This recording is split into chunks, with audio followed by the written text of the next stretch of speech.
Creemos en el misterio de la vida, en el misterio de la muerte, en el misterio de que nadie nos cuenta qué pasa después cuando alguien querido se nos marcha. ¿Qué pasa después? ¿Y cómo es posible que haya gente arrogante, gente que dice que todo está descubierto, gente que dice que ya no hay misterios, gente que dice que ya no se puede descubrir nada, y resulta que la gente que queremos se nos va y no sabemos a dónde? ¿Cómo es posible ser tan necio para decir que no hay misterio, cuando somos un misterio? Todos y cada uno de nosotros hemos sufrido esos trances, ¿no? Alguien que queremos se nos va. Y entonces preguntamos muchas cosas, miramos al cielo, buscamos respuestas, y en el fondo es que el ser humano está rodeado de auténtico misterio. ¿Qué decir del que para muchos es el referente absoluto del misterio en la actualidad? Su nombre pasará, ya lo ha hecho, a los anales del periodismo del misterio también, del periodismo y la comunicación en general por méritos propios, siguiendo la estela de figuras como el añorado y admirado Fernando Jiménez del Oso. Y lo cierto es que Iker Jiménez para muchos, entre los que me cuento, es mucho más que el personaje mediático que cada domingo se asoma a nuestras pantallas a través del ya veterano espacio Cuarto Milenio. Es el culpable de que en estos momentos yo os esté hablando a través de estos micrófonos, de los micrófonos de Radio Castilla-La Mancha, porque, al igual que a otros tantos compañeros de generación, Iker Jiménez nos abrió las puertas a un mundo nuevo, mágico, un mundo lleno de misterios y preguntas sin resolver que a mí personalmente tantas alegrías y tantos buenos momentos me ha regalado, y espero, desde luego, que siga haciéndolo. Eso por no hablar de las magníficas personas y buenos amigos que me he encontrado en el camino desde entonces. Un mundo, el del misterio, donde lo importante, por decirlo de algún modo, no son solo los ovnis ni los fantasmas, por mucho que determinadas personas intenten reducirlo solo a eso. Lo dijimos en el primer programa y espero que 20 emisiones después hayamos dado buena muestra de ello. El misterio lo es todo, es un modo de vida, es una manera de enfrentarse al mundo, donde, con la curiosidad por bandera, podemos preguntarnos, y lo hemos hecho, por temas tan dispares como la conspiración del tabaco, la magia como fenómeno histórico y antropológico, y otros tantos asuntos, recogidos, eso sí, todos ellos bajo el inmenso paraguas de la curiosidad. Al final, y hablaremos también de ello con Iker Jiménez, todo es cuestión de perspectiva, todo es cuestión del modo en que cada uno decida aproximarse al objeto de estudio, a las preguntas que a día de hoy, eso es innegable, siguen algunas de ellas sin resolver.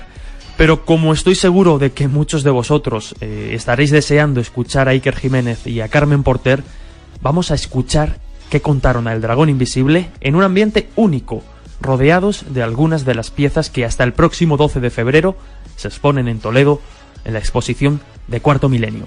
Comenzamos. Como adelantábamos, con motivo de la llegada de la exposición de Cuarto Milenio a la ciudad de Toledo, tuvimos la oportunidad de charlar unos minutos con Iker Jiménez y Carmen Porter. Antes de nada, cómo no, pues recomendar a todo aquel que quiera acercarse a la exposición. Estará abierta al público hasta el 12 de febrero, hasta el próximo 12 de febrero.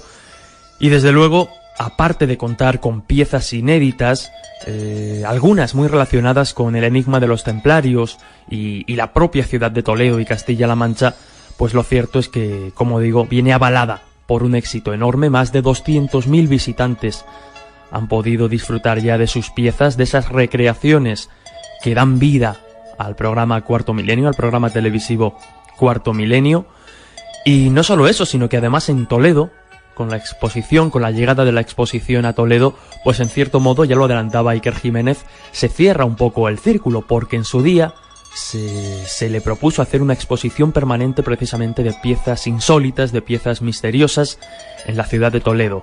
Es la ciudad número 13 que visita esta exposición y se divide en diferentes salas que, como digo, pues es absolutamente recomendable visitar si tenéis la posibilidad. Salas como la recreación de la cocina de Belmez, de la famosa cocina donde aparecieron en agosto de 1971 aquellas caras que a día de hoy pues siguen levantando polémicas. También tenemos una sala dedicada a los visitantes, esa famosa sección que desde hace ya algún tiempo pues vienen realizando en Cuarto Milenio, recreando las figuras, los entes que algunas personas dicen haber visto, ¿no?, en determinados encuentros con los llamados humanoides. También una zona dedicada a la criptozoología, a la zoología misteriosa, a la de ayer, a la de hoy, la de mañana, porque hay animales que reflejan cómo podrían ser en un futuro. Y como bien decía Iker en la presentación, se trata de una zona, la de la criptozoología, que no es misterio, que no es fantasía, sino que está amparada, sino que está basada pues en las opiniones de determinados expertos que adelantan cómo podrían llegar a ser algunos animales, y lo cierto es que algunos son verdaderamente terroríficos. También una sección dedicada pues a los grandes genios españoles y a sus creaciones, entre ellas, por ejemplo, una figura muy relacionada con la ciudad de Toledo, como es el hombre de palo de Juanelo Turriano. Pues también misterios clásicos, representaciones del Yeti, del hombre elefante, de Pazuzu, ese demonio que aparecía en la película del Exorcista, de Nosferatu. Pero también, bueno, pues hay una sala dedicada a las investigaciones forenses, la denominada área CSI, algunas también dedicadas a los dioses del pasado, a los dioses de la prehistoria, a los chamanes, a las momias, algunas muy relacionadas con Castilla-La Mancha. Tenemos momias malditas, por decirlo de alguna manera, en Toledo, en Cuenca, y como no, pues también una zona dedicado al terror, ¿no? Lo que han denominado la zona oscura, donde en cierto modo se concentran las pesadillas de la nave del misterio, muñecos malditos, esos seres que con apariencia inocente pues siguen despertando algunos temores atávicos en el ser humano. Pero sin más, si os parece, vamos a comenzar a escuchar a los protagonistas de este programa, también a los protagonistas en cierto modo de la exposición, como son Iker Jiménez y Carmen Porter, y les preguntamos precisamente al hilo de todas las piezas expuestas en la exposición cuáles eran sus misterios favoritos tanto de Toledo como de la exposición en general, y esta fue su respuesta. Hombre, si es de Toledo el hombre de palo, que a mí me encanta, aunque la figura es muy rústica, y la figura, si te das cuenta, es como nadie sabe realmente cómo era la figura, porque hay cosas, pero nadie sabe cómo era la figura, lo que hemos hecho es una especie de recreación de cómo se dice según las crónicas y los elementos. Y me gusta mucho, tiene una cara como extraña, y hicimos un reportaje de Turriano, de sus construcciones, de su penuria, y a mí me parece que es porque una pieza esencial. Primero, porque es autómata, que es muy misterioso, porque demuestra también ese genio español olvidado, y porque demuestra también cómo España se porta muy mal con los grandes creadores. Es que es la verdad, ¿no? Juanelo Turriano acabó en la mendicidad. O sea, el Da Vinci mendigo. ¿Alguien le puede imaginar a Da Vinci mendigo? Toledo. Entonces te quiero decir, esa pieza que tú ves un muñeco representa un montón de historias de nuestra propia estirpe como españoles, ¿no? Que yo a veces soy muy crítico y me siento muy español, pero joder, es que no puede ser. Entonces el hombre de palo para mí es el emblema en Toledo de esta exposición. Sí, en Toledo yo también, sí. El hombre de palo. Y de la exposición entera, yo Robert, el muñeco. Los muñecos es algo que me encanta. Y cuando la noche lo ponemos en grande, es que eso la gente, claro, dices, yo siempre soy muy cauto de decir, hombre, los muñecos no se mueven, todo el rollo tal, ¿no? Porque dices, digo, la gente no va a entrar ahí. Oye, la gente entra pero como un cañón. Y cuando lo ves en grande, nuestros miedos de niños pequeños, ¿no? Claro. O sea, yo recuerdo que yo algunas muñecas de las que tenía, a mí no me han gustado mucho las muñecas, pero algunas de las que tenía me daba verdadero pánico. Y siempre recuerdo una Nancy que era la prima extraterrestre de Nancy, sí, que era Selene, y entonces sí, la encendían los ojos cuando eso la pasabas. Muy jóvenes, unos niños. Bueno, pues la pasabas un medallón como por el pecho y se le encendían los ojos. Y yo una noche me desperté y estaba la muñeca con los ojos encendidos. Y yo creo que se me ha quedado desde pequeña, y entonces es como un exorcismo, ¿no? A mí misma, por contar las historias de los muñecos. Es impresionante el éxito, preferidas. Cuando en la noche del misterio ponemos en grande, te hablo en grande. O sea, tú eso lo ves, es que eso es brutal, porque en Belmez yo he puesto, claro, hemos llegado a tener pantallas, no sé si en Valencia o en Bilbao, sí, de teatro, tan inmensas que entonces las caras te dan otra información, tío. A mí, que me sé cada cara y pues había otras cosas, tío. Entonces con los muñecos no es eso, pero tú ves la cara de Robert, por ejemplo, en un teatro, y viendo de todo, es un muñeco. Bueno, pues ves, de todo lo que hemos contado, cuando la gente se estremece. Hay algunos niños pequeños que lo han comentado que han soñado con los muñecos. Ya, hostia, sí. Que han estado en la sí. Decirme que hay niños que no cuentan claro. algunas cosas porque se quedan impresionados. Pues ahí queda. Señalaban al hombre de palo de Juanelo Turriano como una de las piezas favoritas de esta exposición que se encuentra en Toledo y que se puede visitar hasta el 12 de febrero.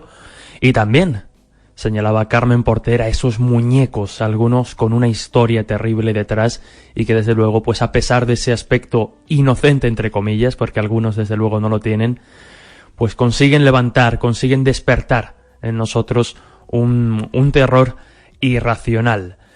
Pero también aprovechamos para preguntarles qué casos enigmáticos, qué casos misteriosos hay en Castilla-La Mancha que puedan despertar la pasión de los jóvenes investigadores para ponerse las pilas y comenzar a investigar. Y esta fue la respuesta o el consejo que nos dieron Iker Jiménez y Carmen Porter.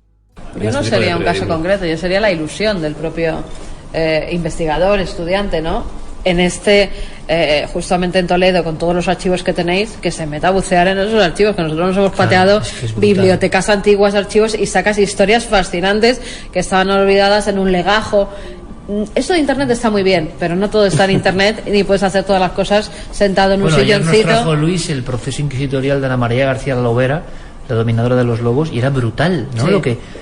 Claro, es que lo que hay en Toledo es el Yo Torre creo de que Babel, con ilusión ¿no? pueden sacar de todo y que pateen un poco lo que son eso, archivos, bibliotecas, pueblos donde un señor ha visto un ser espectacular o donde se están viendo luces, que no se queden solamente con lo que sale en Internet. Ese sería el consejo, vamos, que es lo que nosotros hemos hecho siempre, ¿no? Sí, yo creo que ahora, además es que hoy en día el joven investigador tiene una suerte respecto a nosotros que no te puedes imaginar. O sea, hablábamos de Lorenzo y de otros colegas de la época, grapábamos y tú colaborabas ya y todos los que están ahora estaban en esos boletines, grapábamos y enviábamos por correo un boletín entre 20 amigos. Es decir, yo pensar que yo podría hacerme un vídeo y que la gente me viese, claro, siempre lo he pensado, digo, yo no sé qué hubiera sido de mí, si hubiera ido adelante o no, porque te vuelves también loco, porque la gente dice que eres la leche y te crees la leche. Es que es muy curioso, pero es verdad que al curioso hoy tiene todo en su mano. Tiene la posibilidad de viajar, tiene la posibilidad de hacer reporterismo a la antigua usanza, pero tiene la posibilidad, que esto nunca lo hemos tenido nosotros, de con un clic en mitad de la carretera saber cuándo se construyó la carretera, en qué casa estaba no sé quién. Es que eso es una maravilla. O sea, yo creo que, de verdad, os vais a encontrar, y os encontraréis ya, y siempre nos pasa, gente que nos amputa las ilusiones, gente que no quiere que progresemos. Yo hace poco se lo recordaba a Carmen, piensas, yo soy muy mayor, hace 20 años, a mí un catedrático en Zaragoza me dijo, nada, ya verás cómo a mediados del 40 mal, tal. O sea, siempre hay gente en nuestro oficio, personalmente, y no sé por qué, que no le gusta que la gente progrese. Así que la ilusión y el entusiasmo por todo es clave. De Castilla-La Mancha, miles de cosas, ¿no? Pero a mí, por ejemplo, me gusta mucho todo el tema para mí creo que desconocido, del Cerro de los Santos. Fíjate, Cerro de los Santos está en la misma frontera de Montalegre del Castillo, provincia de Albacete, y ese monte Arabí, que es tremendo, ya en provincia de Murcia. Lo que yo he indagado es brutal. Hemos hecho reportajes allí. Es brutal. Se siguen sacando cosas. Era el gran templo de los misterios. Era como un templo de Eleusis en Castilla-La Mancha. Joder, es que publicaciones del Cerro de los Santos, pocas. Gente que se murió enloquecida por lo que parecía, muchas. Es decir, por supuesto, tenemos San Clemente en Cuenca, tenemos los Tietes, tenemos Toledo, imagínate, en Guadalajara ni te cuento. Yo he investigado muchos casos de humanoides en Guadalajara, en Yebra, por ejemplo, una figura gigantesca que encima es un poco Mothman porque luego hay una inundación tremenda. Bueno, hay un montón de cosas, pero no todos los casos tienen un soporte físico. Y entonces lo que pasaba en el Cerro de los Santos sigue siendo un misterio para la arqueología, y yo animaría a los jóvenes a que investigasen un poco. Se van a encontrar con historias increíbles. El Cerro de los Santos y, desde luego, tantos otros grandes misterios de la región de Castilla-La Mancha, y que aquí, en El Dragón Invisible, esperamos poco a poco ir desgranando. El caso de los Tietes en Cuenca, un caso de humanoides, uno de los grandes casos de la ufología que tuvo lugar aquí, en Cuenca. También otro de los grandes casos ufológicos, otro de los grandes casos ovnis, precisamente tuvo lugar en San Clemente, las momias de Cuenca, de Toledo, la catedral, la escuela de traductores. Hay tantos y tantos misterios en la región que, como digo, pues espero que en El Dragón Invisible poco a poco vayamos desgranándolos. Hacía referencia a Iker a esos boletines que tanto cariño y tanto aprecio pues tenemos los jóvenes interesados en el misterio, o los nuevos interesados en el misterio. Boletines que se hacían con la pasión y la ilusión de una generación. Algunos de ellos permanecen hoy en día, como el Ojo Crítico, el cual pues desde aquí ya hemos recomendado alguna vez, pero también estaba el Colegio Invisible, La Última Hora, en fin, tantos boletines que desde luego algunos se pueden localizar por internet, y os aconsejo a todos los oyentes pues que si os gusta y si os apetece, pues busquéis un poco por internet, porque veréis pues esas primeras, entre comillas, incursiones de los grandes periodistas del misterio de la actualidad. Pero siguiendo con la entrevista a la que acudí con el compañero Fidel Manjabacas, con el periodista Fidel Manjabacas, les hizo una pregunta a Iker y a Carmen que lo cierto es que les sorprendió, porque les puso en una situación un tanto comprometida, una situación hipotética y algo exagerada, pero bastante divertida. Les preguntó que en el caso de llegar el fin del mundo, de llegar el apocalipsis, si elegirían radio o tele para hacer su último programa. Y esto es lo que respondieron. Eso es muy bueno. O sea, va a llegar el fin del mundo y tienes que hacer radio o tele. Yo creo que la radio, porque estaría con mi hija en casa. Claro, radio. Si va a venir el fin del mundo, estaría con la hija de casa y lo retransmitiría. No, y en directo, tío. Bueno, y la televisión también te iban a poner. O sea, sí, Paolo te diría, tío, tienes la televisión en directo para retransmitir el apocalipsis. Pero es verdad que la fuerza esa de la palabra es un medio mágico absolutamente, ¿no? Y yo creo que cala mucho más. Yo no por la fuerza de la palabra, yo por la situación, que claro, los últimos momentos los querría vivir con mi gente querida. Casa. Y entonces no iba a poner a la niña delante de una televisión, ¿no? Y estaríamos en la guardilla. En la casa estaríamos en la guardilla de casa esperando pues ahí a que llegara el fin del mundo. Sí. En radio en casa. En radio en casa, eso es. Pues elegirían la radio, ese medio mágico a través del que en estos momentos os estamos hablando, a través de Radio Castilla-La Mancha, el Dragón Invisible, escuchando pues a dos personalidades como son Iker Jiménez y Carmen Porter.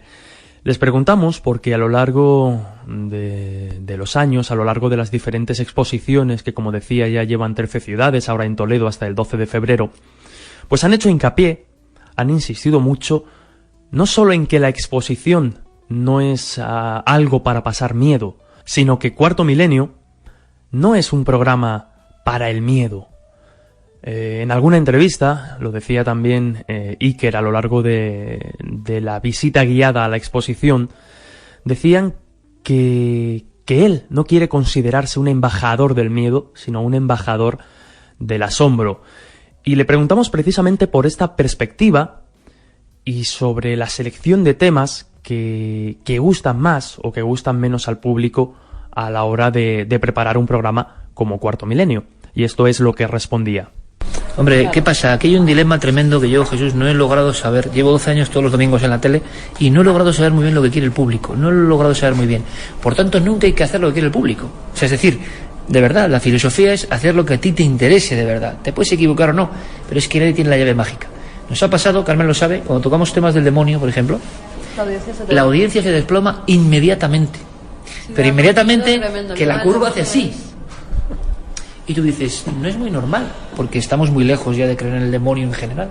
¿Qué pasa ahí, no? Pues pasa algo. Pero están nuestros genes de toda la historia que llevamos encima de... Hay miedos, mal, ¿no? Claro, hay miedos muy profundos, y tú a veces metes te digo porque, de verdad, en un programa lo importante no es presentar el programa, lo importante es dirigirlo, lo importante es estructurarlo, lo importante es saber por qué esto aquí, esto acá, y cuánta duración, y qué... Es muy raro, es un tema apasionante. Entonces, ¿qué ocurre? Dices, bueno, voy a meter esto de miedo, ¿no? Bueno, de miedo sobrenatural. Tú igual crees que eso va a dar más, es mentira. Las mayores audiencias de Cuarto Milenio son programas sobre el crack del 27, el crack económico y lo que pasó, sobre, no sé, arqueología. ¿Me entiendes por dónde voy? O sea, entonces no puedes jugar con eso. Cuando el miedo además se transforma y es excesivo, pasa como en las películas. Tú ves 5 películas y la sexta no te va a dar ningún miedo. Entonces, yo creo que tiene que ser real. ¿Qué pasa con la exposición, o en este caso con Cuarto Milenio? Pues que es el fruto de una personalidad que es la mía. Yo no puedo estar siempre con lo mismo. Y habrá gente que le guste más o le guste menos.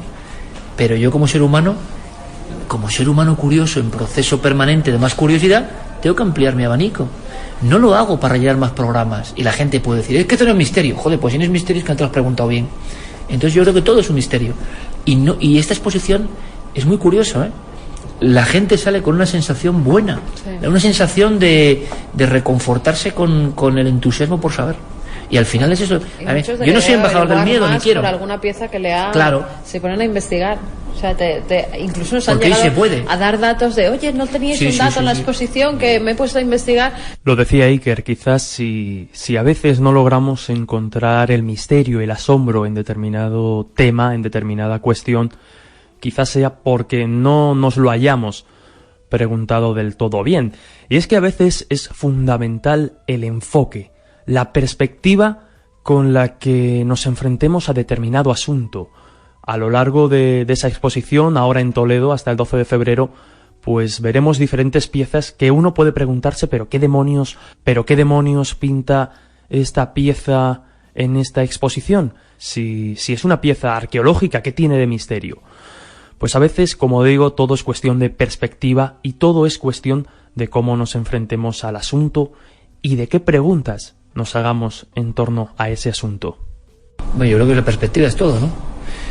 Me sorprende a mí mismo muchas veces, viendo hasta qué punto hemos metido temas en Cuarto Milenio que no encajarían ni por asomo, y en cualquier semana ocurre. No es el hecho, es la mirada que tú pongas sobre el hecho. Entonces, todo es misterioso. A mí me viene, mira, esto yo lo hablo muchas veces y sabéis, bueno, yo tengo mucha admiración por Felipe de la Fuente, que me parece el mejor comunicador de todos los tiempos, y cuando entrevistábamos a sus amigos de la infancia, me decía, pobrecillo, ¿no?, con 82 años, me decía, mira, es que íbamos a una caverna, ¿no?, tal. Te hablo de niños, la verana, de 7, 8 años, te hablo. Y lo que era un árbol, para todos los demás era un árbol, pero para el niño Félix era una increíble historia. Y te hacía que tú quisieras saber más de eso. O sea, hay gente que tiene ese germen. Entonces, si te lo tienes, vas a querer indagar sobre todo. La anatomía humana, la estrella, Y yo sé que hay muchas personas que piensan que el misterio son compartimentos estancos y yo no lo creo, ¿no? Yo creo que la mirada es todo. Es que no es hacer un programa, no es tal, es tu perspectiva vital. O sea, si dejas de ser curioso y querer aprender, estás muerto. Entonces, ¿cómo vas a estar siempre con los mismos temas? Cuando los hay, genial, porque no renegamos de ello, al revés, ¿no? Nos sentimos muy identificados y no queremos que nos maquillen con otra cosa. No, y hay temas somos hijos del misterio, de miedo, ¿no? Que han dado mucho miedo y a la gente también le encantan. Lo Sí. solemos poner más hacia el final Belmez del programa. es un ejemplo. Cuando en Belmez en la noche, que igual lo hacemos esta Sí, noche, eso hizo. entras en ese rollo de Belmez de noche, tú te lo sabes de memoria, pero y da igual, cuando la gente entra ahí, hostias, Sí, lo que pasa que yo creo que ese misterio, esa curiosidad, lo que sí que hemos logrado es darle una seriedad, ¿no? Que con los programas que había antes en los 90 no se tenía Pues que esa siga seriedad. habiendo a veces, porque es la hostia. Que siga habiendo a veces, no, sí. claro, que de vez en cuando te encuentras sorpresas. Claro, Wow. o sea, máquinas que te hablan del Spiritcom y mierdas de estas que dices, pero como la gente es verdad, o sea, los reporteros lo saben. Seriedad ante todo, si pasa algo se cuenta, si no pasa nada también se cuenta. Pero nunca os inventéis nada, eso se lo dijimos a todos desde el principio. Ni exageréis un dato, claro. ni os inventéis absolutamente ni una voz, ni un ruido, ni tal. Si no pasa nada, chicos, no pasa nada. Vamos a muchos sitios y normalmente No pasa nada. No pasa nada. Bueno, le han pasado pero hay que dos cosas contarlo. seguidas, por ejemplo, con lo de Balaguer, con la medición de campos. Y fíjate qué curioso, es una prueba más o menos, medición de campos reales respecto a sensaciones de gente en sitios. Joder, ya ha coincidido las dos primeras. Pues bien, a mí me llega a dar un poco de rumor, porque pienso, la gente no se lo va a creer. O sea, no se va a creer que el científico ha medido y ha dado, porque estamos en la tele, y eso es peligrosísimo, peligrosísimo. Porque alguien puede pensar, mira, que esto es un show, no que es un show, que tú has elegido un nicho de mercado, y que dices, aquí está. Yo en las noches del misterio pongo los recortes cuando tenía 11 años. Iba con mi primo a Eso sí que investigar. da miedo. Claro, entonces te quiere decir, tú no estás en esto, accidentalmente o tal ha ido, pero tú no estás en eso por eso, ni por querer mantenerte en no sé qué. Si a nosotros nos quitan el programa mañana, tu vida no va a variar mucho, porque vas a seguir leyendo, preguntándote, habrá un soporte, habrá otro o lo que tú quieras. Es muy diferente a quien tiene que sobrevivir, como el escritor que tiene que escribir por necesidad. Es que desgraciadamente es muy diferente. Entonces, ¿qué ocurre? Que yo creo que hay algo de eso. Algo de eso de verdad la gente lo percibe. Que tú amas lo que es que hay otros dices. programas de Estados Unidos que siempre salen fantasmas. ¿Por qué a vosotros no lo salen? Sí, claro. Pues pregúntate por qué siempre salen Claro. fantasmas, ¿no? Claro. Hacía Iker Jiménez un apunte bastante interesante. ¿Te dedicas a esto? Le han dicho alguna vez, pues porque has visto un nicho fácilmente explotable, un nicho en el que no había mucha competencia y decidiste meterte aquí. Es importante hacer un inciso, y es que, claro, en este periodismo del misterio, en este periodismo de las anomalías, nos encontramos con diferentes figuras, entre ellas, pues la de el interesado, y no precisamente por el interés que muestre por estos temas, el interesado que ve en esto precisamente un nicho de éxito fácil, un nicho que para él, bueno, como se puede inventar una historia y contarla y nadie lo va a corregir o nadie lo va a criticar y si lo hace le va a resbalar, pues ve, como digo, un nicho de éxito fácil. Sin embargo, hay gente, Iker, como no, entre ellos y otros tantos compañeros que ya han pasado por el dragón invisible, que viven el misterio y que, como bien dice, pues no importa, da igual que tengan un programa, que tengan un medio para publicar o no, simplemente es interés por estos temas y al margen de lo que hagan, siempre van a estar interesados y siempre van a estar buscando información y respuestas a esos grandes misterios. Lo puedes divulgar o no, pero ese interés, como diría el gran JJ Benítez, se lleva en la sangre. ¿Creéis que a día de hoy el misterio se ha convertido precisamente en un nicho en el que determinadas personas ven una manera de éxito fácil o porque estos temas pueden resultar, o sea, nosotros sabemos o lo intentamos hacer con mucha documentación, con mucho trabajo, con mucho periodismo, pero hay gente que en realidad no le da ese colchón, no le da esa base, entonces ve el misterio como una vía de éxito fácil. Y duran 4 días. Y duran 4 días, pero lo no. intentan hacer, o no, que es la clave. Porque en este país somos especialistas. ¿Cuántos hemos pasado ahí? Sí, bueno, pero somos especialistas en este país en mantenernos también, ¿eh? O sea, es decir, hay supervivientes, muchos han sido amigos míos, que yo no puedo entender. O sea, me asombra que haya gente que siga viviendo. O sea, me asombra, ¿no? Porque dices, claro, me asombra en todos los ámbitos, ¿eh? O sea, no solo el misterio, que yo no soy nadie tampoco, pero dices, hostia, un mal profesional, ¿por qué? O sea, no me cabe en la cabeza, de verdad, no entiendo. Mira, esto es como todo, Jesús. Yo creo que el ser humano estamos llenos de egos, de defectos reales, yo el primero, ¿eh? O sea, todos. Pero de pronto te das cuenta de que el misterio ha tenido una ebullición, ¿vale? Claro. Yo soy culpable de eso y no soy un gilipollas. Yo soy un claro, ejemplo de... Claro, mira, yo vamos a ver, lo que sí creo es que estamos en un país que es un país que acabamos de ver casos terroríficos de gente que engaña, de tal. Si yo pudiera contarte a ti en tu programa, te voy a ser muy sincero, lo que yo sé y lo que yo he vivido es que se acababa de lo que llaman mundillo. Mejor no lo cuentes, vamos a dejar. Entonces, Jesús, yo te voy a decir una cosa, yo he tenido muchos errores, pero nunca. Cada uno tiene que ya, pero te voy a decir una cosa, pero te voy a decir una cosa, pero nunca puedo equivocar, por exceso de entusiasmo, por lo que tú quieras, pero jamás por engaño, por malicia, porque te estás engañando al niño que tú quieres seguir siendo y al que yo era en Vitoria. Eso no lo voy a hacer nunca. Puedo equivocarme, puedo tomar malas decisiones, profesionalmente puedo hacer cosas. Nos pueden engañar, como claro, hombre, por favor. O decisiones un poco raras, ¿no? ¿Quién se va de la cadena a ser 15 años de liderato a una boardilla? O sea, es que desde cara afuera suena raro, ¿no? Pero te digo una cosa, nuestro mundillo tiene gente válida, como en todos los mundillos. ¿Qué diferencia hay en este mundillo? Pues claro, que tú tienes un programa de radio, tú tienes un programa de tele, tienes una repercusión. Y estamos en la época de el ego ante todo. En un mundo donde todo se muestra. Entonces es una droga terrorífica, pero no te imaginas a qué nivel de terrorífico. Yo he conocido, cuando nosotros sacamos esta noche en Toledo 10.000 personas, en Valencia de 2.500 o 2.000, hemos estado haciendo radio ante 8.000 personas, creo que la radio, y tú sales a un sitio y la gente parece un concierto de rock porque hay una afinidad y un tal. Como te despegues un poco de dónde estás y lo que eres, estás perdido. Y te voy a decir una cosa, compañero, de verdad, como des el paso a la pequeña exageración en el momento clave, estás tan perdido como el que va a bingo la primera vez y la ha tocado. Perdido. ¿Por qué?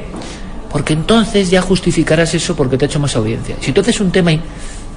¿Tú me entiendes por dónde voy? Vamos a meter una vocecita, y te da más audiencia, estás perdido, condenado, como muchos grandes personajes de televisión, porque estarás siempre sometido a eso. Y si ya has engañado una vez, ya no hay retorno, macho. Entonces, mantenerse, yo no soy ningún santo, pero mantenerse en ese rollo, y hay gente muy válida, como eres tú, como es Juan José Sánchez Oro, como es Jaime Pérez Campos, como es Diego Marañón, o sea, por fortuna, no todos son piratas, ¿no? Pero lo que yo he conocido, no te puedes imaginar, y al final es que se reduce en egos, en luchas, en, joder, quieres destacar, quieres ser el más guapo, quieres que te digan que eres un fantástico investigador, y eso es una droga terrible. Pero es verdad que nosotros, por fortuna, tenemos una experiencia muy grande en como se te vaya. Yo tengo la fortuna de trabajar con mi mujer en un equipo que yo creo que no me deja a mí que, ¿sabes? No. Es así, pero hay gente que no, y yo lo veo enseguida. Yo cuando veo un programa de televisión yo no lo puedo ver normal, o sea, yo no lo puedo ver como otro. Entonces tú dices, hostias, ¿no? Están aquí exagerando, ¿no? Para terminar, quisimos preguntarle a Iker Jiménez sobre algunas declaraciones que a través de su podcast Universo Iker, a través de ese cierre final, de esa reflexión al final de cada programa de Cuarto Milenio, o incluso en algunas entrevistas ha hecho en alguna ocasión, referencias al escepticismo y a aquellas personas que haciendo gala más de una actitud negacionista que escéptica, pues denostan el misterio e incluso llegan a renegar de él. Como digo, algunas de esas declaraciones han sido estas. Yo por lo menos estoy tan harto de los que saben todo. Es que de verdad. Que hay gente muy emperifollada, de verdad, yo os lo digo. Hay gente muy emperifollada. Y no, yo pienso que... Pero oye, tío, o sea, vale que uno tenga la idea que tenga, pero cuando ya aceptan algunos el rol de aquí lo sabemos todo y se ríen de lo misterioso, mira, a mí por lo menos me sigue poniendo enfermo. O sea, cuando yo escucho, y a veces lo hago, cosas, y aquí tenemos todas las respuestas y nos rimos de lo misterioso. Oye, pero si habéis toda la vida con el misterio y amabais el misterio, no, pero es que ahora somos los profesores, ¿sabes? Pues oye, mira, te metes las lecciones por donde quieras, porque a mí me parece realmente eso terrorífico. ¿Sabes por qué? Porque es una arrogancia sorprendente. La furia del converso siempre es muy sorprendente. Te pasas al otro lado, pero ya dices, oye, mira, aquí yo soy el que da soluciones siempre. No casa muy bien eso con el propio espíritu del misterio de la vida. Estamos todo el día enterándonos de lo poco que sabemos, ¿no? No sé a quién le he leído hace poco una frase. He llegado a tener absoluta certeza de todas mis dudas. Pero yo es que sigo siendo el mismo. Por fortuna creo que es en lo que no he cambiado, ¿no? Imagino que habrá cambiado muchas cosas. Fíjate, lo lógico es ser más escéptico. Lo lógico es tender hacia el escepticismo, o sea, hacia creer menos cosas, ¿no? Es más, mis compañeros de generación, todos creen menos cosas. Y yo es al revés. O sea, aunque sea ilógico, experiencias personales y conocimiento, aparte de experiencias vitales, me hacen estar mucho más cercano al misterio que hace 20 años. Mucho más. Así pues, y como decía, pues al hilo de estas afirmaciones, le preguntamos si el sano escepticismo es necesario en estos temas, o si es necesario, por decirlo de alguna manera, creer en el misterio a pies juntillas para interesarse por estas cuestiones. Hay que tenerlo. O sea, primero hay que descartar las cosas que se pueden explicar. Cuando tú ya no puedes explicar esas cosas es cuando ya tienes que empezar a pensar que ocurre algo extraño. Eso es escepticismo sano, como bien dices. Otra cosa son los negacionistas, los escépticos, el grupo de escépticos que siempre están dando por saco, vamos, que todas las cosas. No hace mucho hubo polémica, ¿no? Por el tema de órbita laica. Bueno, pero es que los de órbita laica llaman a este señor para que la nueva temporada salga en el primer programa. Y dices, venga, si vais de escépticos, ir de escépticos. No puedo porque tengo contrato de exclusividad. O sea, hay tantas ¿sabes? Historias También de es fondo. una forma que utilizan. Y yo entré al trapo, y les dije que sí. es verdad, porque es que ya hay veces que no te puedes callar. Nos solemos callar siempre, pero llega un momento en el que dices, iros a tomar por saco.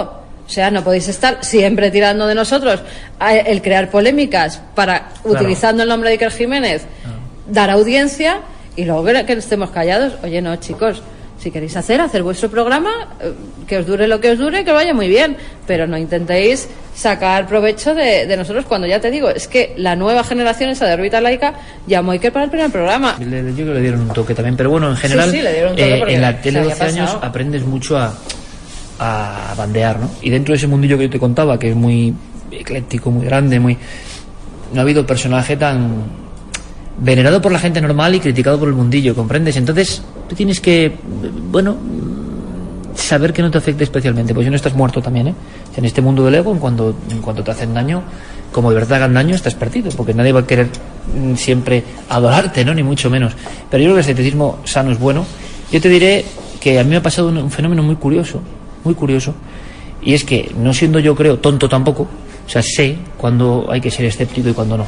Y sin embargo, por el aprendizaje, por la profundización de verdad en el misterio, de todo tipo, yo he visto que muchos de mis colegas generacionales ha habido un distanciamiento, yo lo entiendo también, ¿no? Cuando tú no tienes evidencias de algo, evidentemente puede llegar el desánimo. Necesitas las pequeñas píldoras para, ¿no?, seguir creyendo en tu misión, entre comillas, en tu fe personal, ¿eh? ¿Qué ocurre? Que veo mucha gente que el camino escéptico, o el camino de desacreditar, o el somos muy listos y sabemos mucho, incluso buenos colegas, a mí no sé por qué no me ha convencido. Y yo me doy cuenta que he tendido hacia lo contrario, que lo lógico es tender hacia un escepticismo todavía mayor, y es más, te podría dar más rendimiento.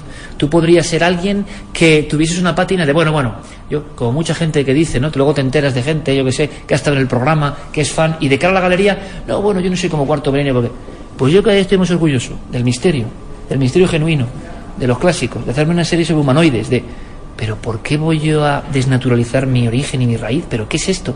¿Pero tú eres más por ser más escéptico? No, amigo. El reto de verdad es sin descafeinar tu espíritu, sin desunirte de lo que tú eres, ir para adelante, y que este país tenga 200.000 personas en una exposición, la Guardia Civil saque un esto sobre... Es decir, ¿a dónde voy? A convertirte en un icono, pero sin tú haber... Soy más serio que nadie y ya no creo en lo que... No, tío. A mí eso, y lo veo en compañeros incluso, ¿no? Especie de distancia. Somos muy sabios, ¿no? El público, no sé. Yo por mi experiencia personal creo más en el misterio tanto como antes. Y me doy cuenta que no es lo habitual. Y lo hago de verdad. Y lo hago sinceramente. O sea, no lo hago por vender los programas y da igual. Pero es verdad. Solo con asomarte un poco a la vida. Yo, si tu padre hace 5 años... Solo con ver cada día a tu hija te das cuenta que el misterio, la complejidad de todo, es mucho mayor de lo que podemos imaginar. Mucho mayor. Que no nos hemos enterado de nada. Tengo 44 años y no me he enterado, o sea, no sé. Entonces todo es mucho mayor. Y veo un reduccionismo tremendo. No, por ejemplo, en Sánchez Oro, porque él es un analista diferente. Gente que de verdad ha mamado el misterio y lo ha amado, y que ahora despegado. Entonces no funciona nunca. Pues ahí quedaban las opiniones de Iker Jiménez y Carmen Porter, pues relacionadas con el escepticismo, con el sano escepticismo, con ese desapego de determinadas personas con el misterio y esa evolución, en cierto modo natural, hacia el escepticismo, que a veces pues provoca o llega a producir un negacionismo. También comentaban la famosa polémica con órbita laica a raíz de un tuit en el que el programa de ciencia pues decía que lo de Cuarto Milenio debería estar penado por ley, esa apología en cierto modo de determinados asuntos. Y hasta aquí estas han sido las preguntas que pudimos realizar, que tuvimos el lujo de poder realizar a Iker Jiménez y Carmen Porter, como digo, a raíz de esa exposición que se encuentra en Toledo, la exposición de Cuarto Milenio, que podéis visitar hasta el 12 de febrero. Y desde ya pues agradecemos enormemente el tiempo que dedicaron al Dragón Invisible y a Radio Castilla-La Mancha, y espero que hayáis disfrutado de esta conversación del Dragón Invisible con Iker Jiménez y Carmen Porter. Si os parece, continuamos enseguida con una historia, desde luego, inquietante. Continuamos en el Dragón Invisible en Castilla-La Mancha Media, en Radio Castilla-La Mancha.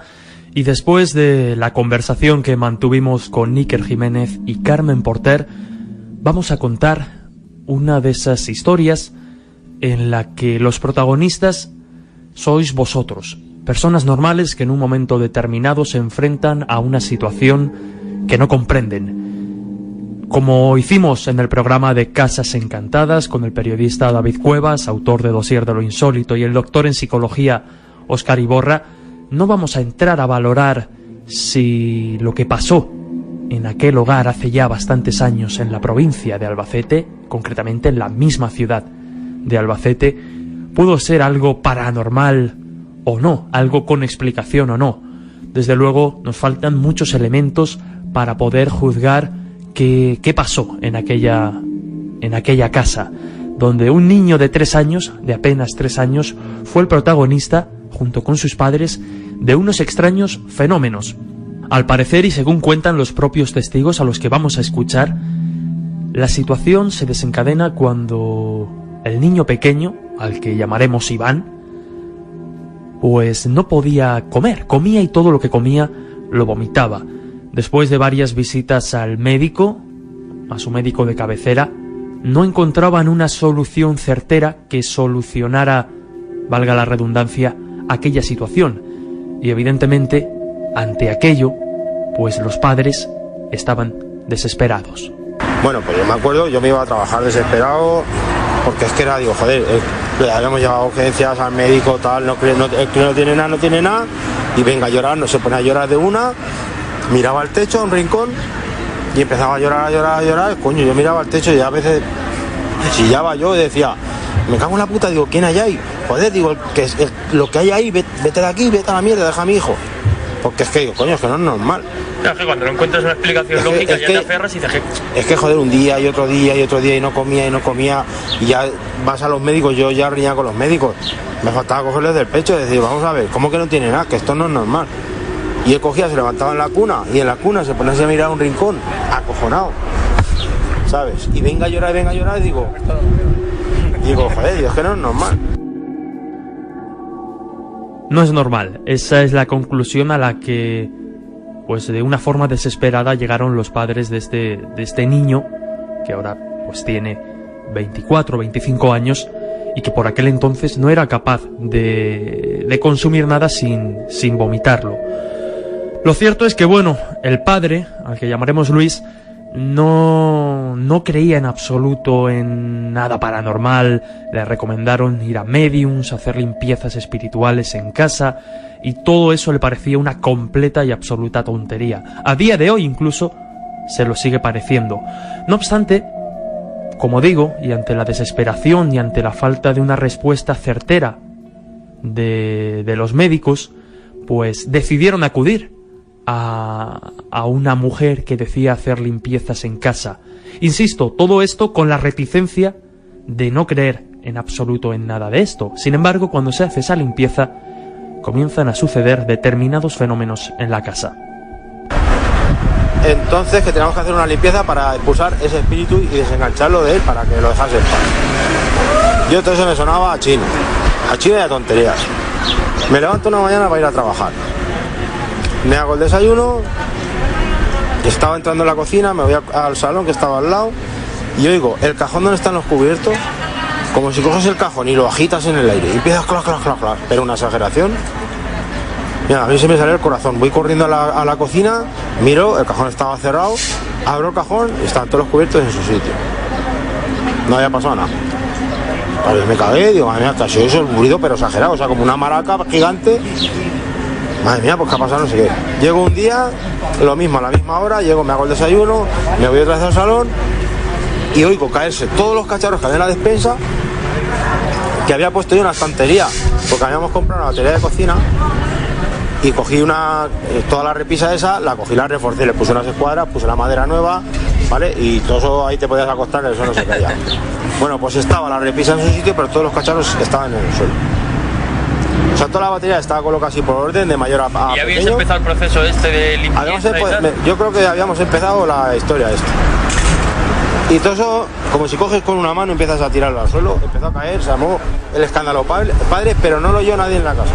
¿Solo tú? Solo yo, claro, pero los cacharros estaban en el suelo. O sea, luego recuerdo, estaba él con su madre en una habitación al fondo de la casa. La casa tenía las habitaciones al fondo, un pasillo muy largo, y ahí el salón, la cocina, tal igual.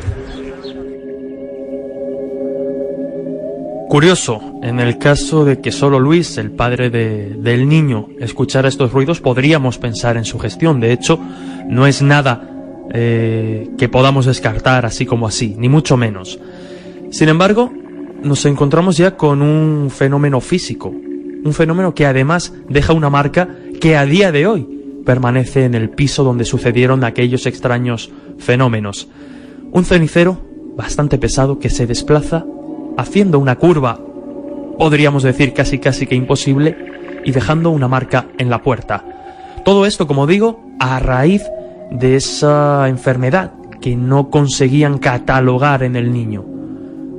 Luego recuerdo, estaba él con su madre en una habitación al fondo de la casa. La casa tenía las habitaciones al fondo, un pasillo muy largo, y ahí el salón, la cocina, tal igual. Estoy yo en la salita, que la salita estaba justo a la entrada de la casa, a la derecha. Imagínate la entrada, daba la puerta a la salita y otra puerta al salón, pasabas por el salón al resto de la casa, ¿vale? Yo estaba en la salita, en la primera habitación que había en la casa. Y noto un zambombazo exagerado, pero en la puerta de entrada.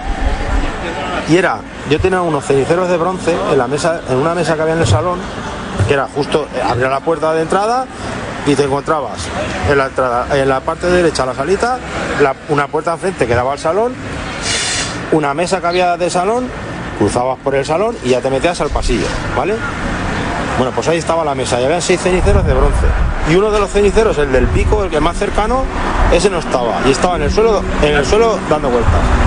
Y estampado contra la puerta. Aún tiene que estar la marca en la puerta. Quien viva en el piso, seguro que la puerta está a media luna y que hay marca. ¿Vale? O sea, algo lo estampó. Porque me acuerdo, cuando se lo enseñamos a los que hay ahora, cuando fui con la yaya a limpiarlo y tal, está la marca Está la marca. La marca de aquel cenicero sigue en la puerta, ya digo, un cenicero que hizo una curva, según describen los testigos, bastante extraña. Pero llega el momento de desesperación absoluta, porque no solo son los ruidos, no solo es el cenicero. Luis, el padre, también describe una presencia que le oprime el pecho mientras estaba durmiendo, y del susto se tuvo que tapar, ¿no? Porque no entendía qué demonios estaba oprimiendo su pecho. Quizá la ansiedad, ¿no?, de aquella situación pudo provocar aquel efecto físico en la persona de Luis. Pero como digo, llega una noche en la que no aguantan más. El niño sigue enfermo, Iván sigue enfermo, sigue vomitando todo lo que come, y ante esa desesperación vuelven a acudir a una persona que le habían recomendado un familiar y que al parecer era capaz de eliminar esta presencia que algunas personas habían indicado que estaba pegada al niño. Cogimos un día, yo ya no podía más, eran las 3 de la mañana, llorando, y es que yo no puedo más. Y nos había dicho una amiga de su abuela que ella hacía rezos y había cosas de esas, quitaba mal de ojo y historias de esas. Dice, veniros un día y tal igual. Y esa mujer vivía por ahí, en la calle Tejares, que hay una veterinaria, una asa veterinaria, justo donde empieza la calle Tejares, una clínica veterinaria, no sé cómo se llama. Pues yo recuerdo que la casa estaba por encima o al lado. Es lo único que recuerdo, más o menos, por encima o al lado. Y cogimos al chiquillo y a las 3 y pico de la mañana nos fuimos. Digo, mira. Sí, yo sigo llorando. Es que no puedo más, yo iba ya también con lágrimas como puño y yo desesperado. Y nos fuimos con el chiquillo y el chiquillo ya, a sacarlo de la casa dejaba de llorar. Cuando estaba en la casa es cuando estaba mal. Y a sacarlo de la casa, cogimos el coche, un Renault 18 que tenía, nos fuimos para allá. Le quitó un pelo, hizo una historia con agua y aceite y no sé qué, le quitó pum. Dice, vale, dice, sí, es que tiene un mal de ojo y no sé qué, no sé cuánto. Lleváronlo ya, dice, yo ya me voy a quedar rezando por él y no sé qué, haciéndole no sé cuántos. Yo digo, mira, yo es que estoy cansado, de verdad, tantas y medios y espíritus, yo es que estoy hinchado, de verdad. Curioso, pero al llegar a casa se produce la esperada recuperación. Bueno, pues fue esa misma noche llegar a la casa, llegamos allí, le hago un biberón, de los tantos que le hacíamos y no se los bebía, me acuerdo que eran de 220 centímetros cúbicos, ¿sabes? De leche con colacao. Le hago un biberón y se lo zampa entero, pero de una, y coge y se queda frito. Yo me puse a llorar, que yo que digo, no era normal. O sea, dejaron la cuna, se cascó el biberón y se quedó frito. Y después de un mes ahí yo no lo veía normal. Mira, empecé a llorar, me desesperé, no dormí toda la noche, me fui a trabajar. Yo trabajé de turno a las 5 de la mañana, salí a las 2. Cuando vine a las 2 aún estaba durmiendo. Dice, mira, digo, y el chiquillo dice, mira dónde está. Voy a la cuna y durmiendo. O sea, increíble. Se levantó a las 3 o por ahí, les dos otro biberón, se lo casca entero otra vez. O sea, ya vida normal, absolutamente normal. Bueno, una recuperación bastante extraña. En este caso en concreto, podríamos pensar, y no sería descabellado ni mucho menos, en sugestión. Pero en sugestión por parte de los padres. Sí, ese fenómeno de los platos que se caen, de la batería de cocina que se cae y no es así. El cenicero, bueno, podríamos incluso encontrar una posible explicación, incluso a esa opresión en el pecho que describía Luis, el padre del niño. Pero la recuperación repentina del niño después de ese ritual, por decirlo de alguna manera, y al que dedicaremos probablemente unos programas en breve, a esos rituales, a esos mediums, a esos videntes, que hay de falso en todos ellos. Pero como digo, quizás sugestionen los padres, pero en el niño de apenas 3 años, que se recupere físicamente. Curioso. Sin más, se nos acaba el tiempo, como cada semana, y espero que esta historia haya servido para que vosotros nos mandéis vuestras propias historias, porque estoy seguro de que muchos de los oyentes del Dragón Invisible habéis sido protagonistas de historias parecidas. Para ello tenéis disponibles, habilitado, el mail dragoncmmedia@gmail.com, así como las diferentes redes sociales. En Facebook, el Dragón Invisible, y en Twitter, @dragón_cmm. Espero que hayáis disfrutado de este programa especial con invitados de lujo como Iker Jiménez y Carmen Porter, con una historia de la que estoy seguro muchos os sentís identificados, y sin más, como siempre, daros las gracias por estar ahí.